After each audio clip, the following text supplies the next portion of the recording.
নালে বই কথা যাও। আচ্ছা চল।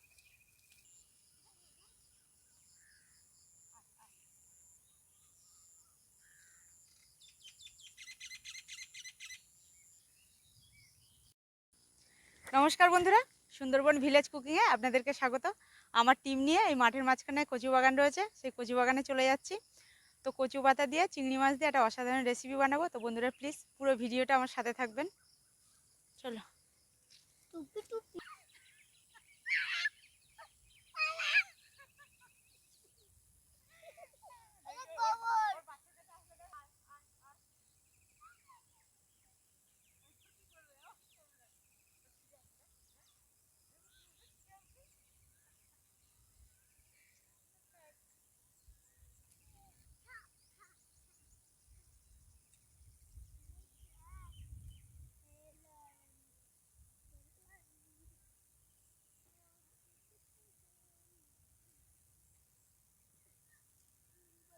কাটতে দাও।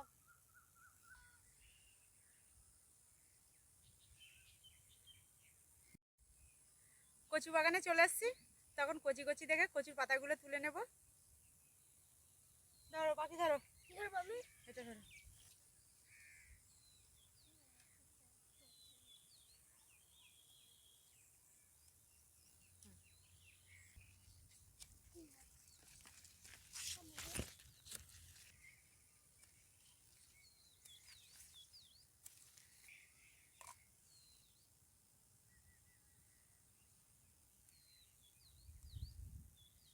আসো।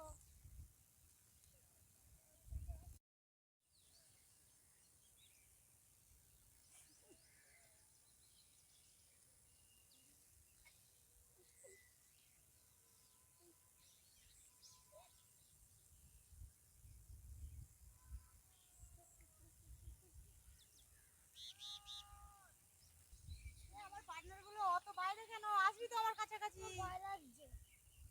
কেন এটা চলে আসো তো। কাঁটা নেই তো?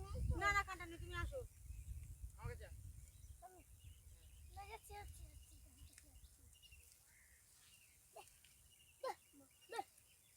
লেগে যা।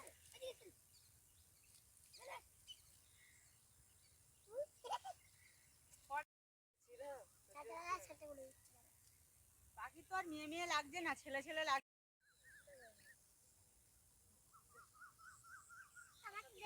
কেন রে, বিয়ে থা করছিস নাকি? গয়না দেখবি?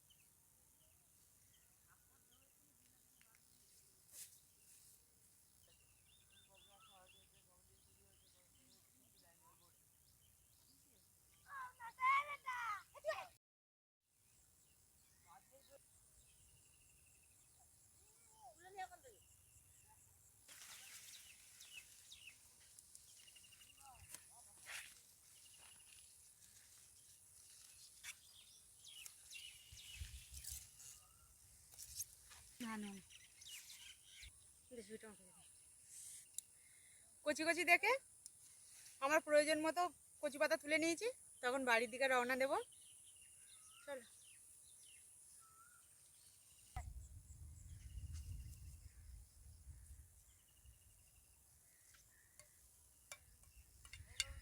বন্ধুরা, আমার নাটা বন্ধুটা এখনো এসে পৌঁছায়নি, তো ওর জন্য আমি একটু অপেক্ষা করছি।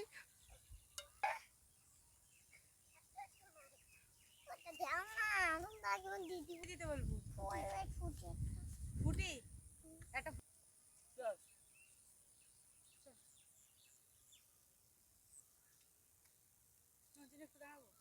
আর আমি পরে খাবো।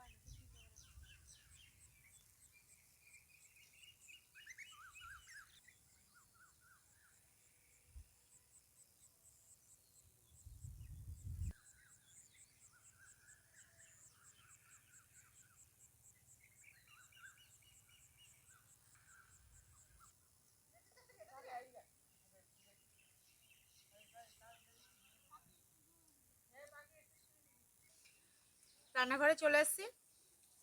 এখন কচু শাকগুলো কেটে নেব। কচু শাকগুলো ভালো করে ধুয়ে বেছে নিয়েছি।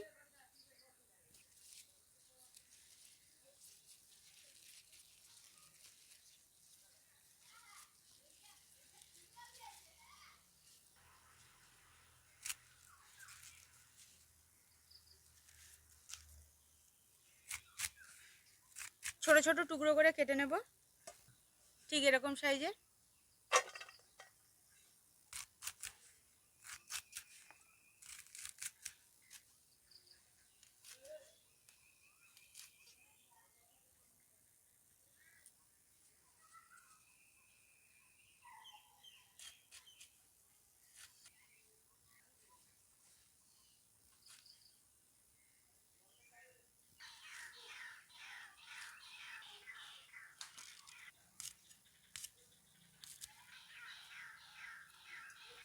সবগুলো কচু শাক একইভাবে কেটে নেব।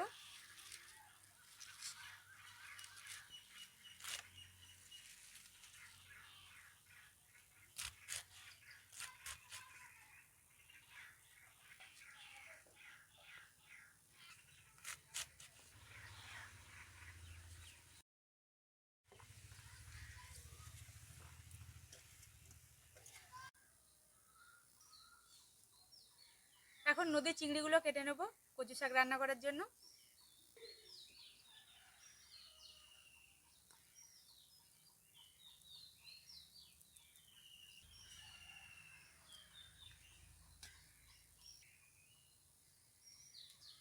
প্রথমে চিংড়ি মাছের ভুঁয়াটা কেটে বাদ দিয়ে দিলাম। এরপর এই পাখনাগুলো, খোসাগুলো সবটাই বাদ দিয়ে দেবো, গায়ে একটু খোসা রাখবো না। আর এই পিঠে এই সুতোর মতো একটা সুতো রয়েছে, এই সুতোটাকে কেটে বাদ দিয়ে দিলাম। সবগুলো চিংড়ি মাছ একইভাবে কেটে নেব।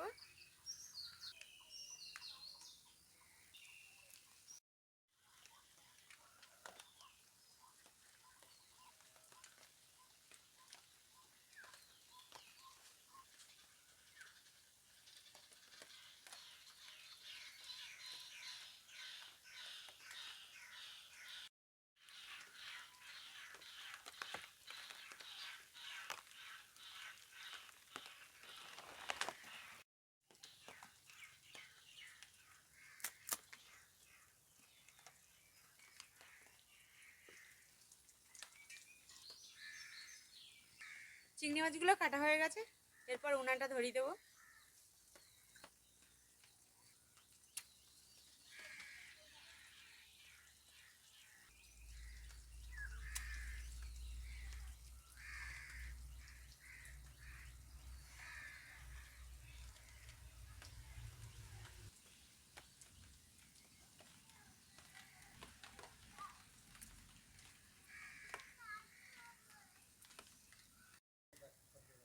কড়াই গরম হয়ে গেছে, তেল দিয়ে চিংড়ি মাছটা এখন ভেজে নেব।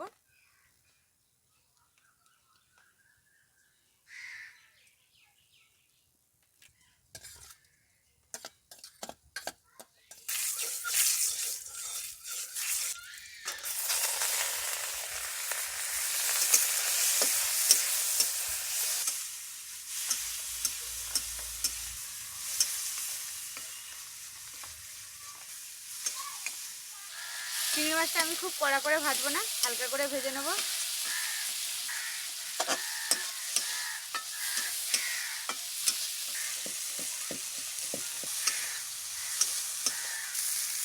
চিংড়ি মাছটা আমার ভাজা হয়ে গেছে, একটা পাত্রের মধ্যে এখন তুলে নেব।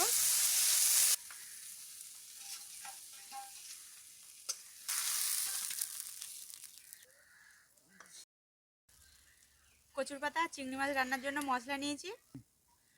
পেঁয়াজ কুচি, রসুন থেতো, শুকনো লঙ্কা কয়েকটা কুচি করে নিয়েছি, আর 5 ফোড়ন। কড়াই গরম হয়ে গেছে, কড়াইয়ের মধ্যে আবার একটু তেল দিয়ে দেবো। তেল গরম হয়ে গেছে, তেলের মধ্যে প্রথমে 5 ফোড়ন দিয়ে দিলাম।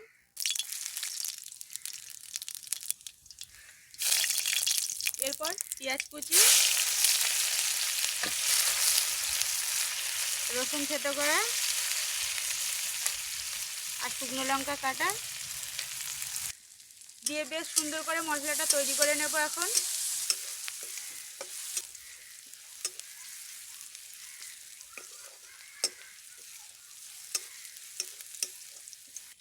মশলাটা রেডি হয়ে গেছে। এরপর কোচানো কচু পাতাগুলো মশলার মধ্যে দিয়ে দেবো।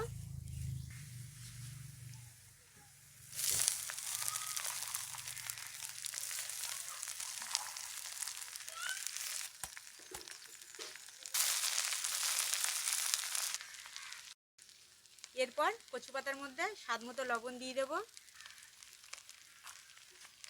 আর পরিমাণ মতো হলুদ দিয়ে দেবো।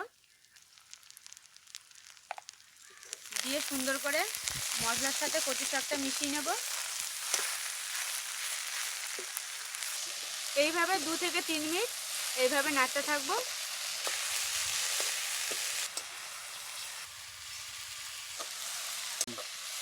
এরপর কচু শাকের মধ্যে একটু মশলার জল দিয়ে দেবো। সব দেবো না। এরপর কচু শাকের মধ্যে ভেজে রাখা চিংড়ি মাছগুলো দিয়ে দেবো। এখন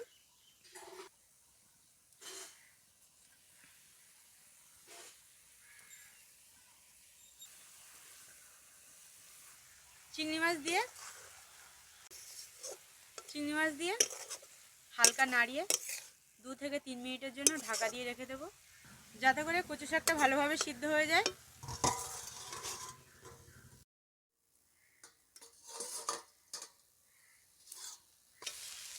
ঢাকনাটা খুলে দিয়েছি, দেখছি কচু শাকটা সিদ্ধ হয়ে গেছে, কিন্তু জল জল রয়ে গেছে হালকা। আমি কম আঁচে কচু শাকটা আরও ভালোভাবে শুকিয়ে নেব, তাতে করে খুব সুন্দর লাগবে খেতে।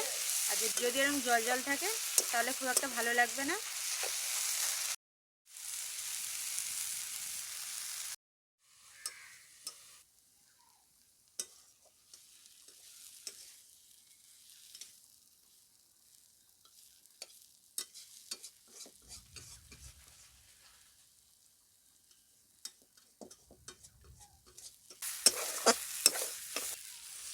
বন্ধুরা, তরকারিটা দেখুন পুরো পারফেক্ট হয়ে গেছে।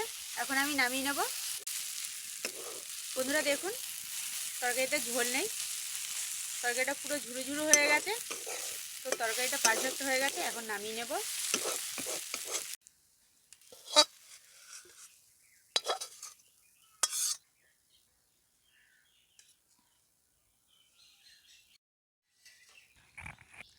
এখন আমি তরকারিটা টেস্ট করে দেখব কেমন হয়েছে।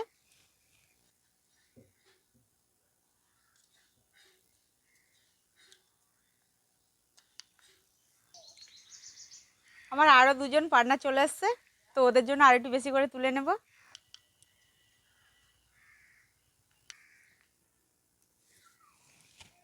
হাত ধুয়েছিস? ধর, দরকার ছিল না হাত তোর। কেন কথার কোনো মানে নেই, কেন কথার কোনো মানে নেই। নাও পাখি, নাও টেস্ট করো কেমন হয়েছে বলো।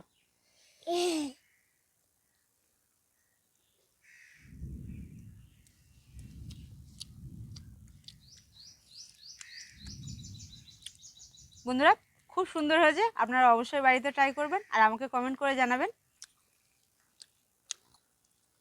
নাও চিংড়ি মাছ খাও।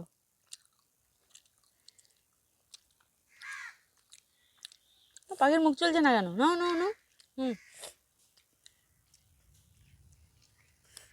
আমি বাড়িতে বোন নিয়ে আমি পিঠে নিয়ে গেছি। এঁকেছো? কি এঁকেছো? হাঁচু দুই ঘুরিয়ে। তাই?